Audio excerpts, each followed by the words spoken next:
Corona test मनफी आने के बाद सदर मुमलिकत आसिफ अली जरदारी को कराची के निजी अस्पताल से डिस्चार्ज कर दिया गया है। सदर मुमलिकत के ज़ाती मौलेज डॉक्टर आसिम का कहना है कि डॉक्टरों ने सदर जरदारी को मजीद फिजियोथेरेपी का मशवरा दिया है। अहम खबर आपको दे रहे हैं, कोरोना टेस्ट मनफी आने के बाद सदर मुमलिकत आसिफ अली जरदारी को कराची के निजी अस्पताल से डिस्चार्ज कर दिया गया है। सदर मुमलिकत के ज़ाती मौलेज डॉक्टर आसिम ने कहा है कि डॉक्टरों ने सदर जरदारी को मजीद फिजियोथेरेपी का मशवरा दिया है।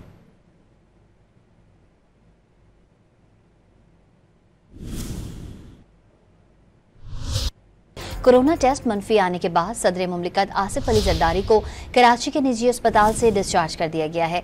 सदर मुमलिकत के ज़ाती मौलेज डॉक्टर आसिम का कहना है कि डॉक्टरों ने सदर जरदारी को मजीद फिजियोथेरेपी का मशवरा दिया है। अहम खबर आपको दे रहे हैं, कोरोना टेस्ट मनफी आने के बाद सदर मुमलिकत आसिफ अली जरदारी को कराची के निजी अस्पताल से डिस्चार्ज कर दिया गया है। सदर मुमलिकत के ज़ाती मौलेज डॉक्टर आसिम ने कहा है कि डॉक्टरों ने सदर जरदारी को मजीद फिजियोथेरेपी का मशवरा दिया है।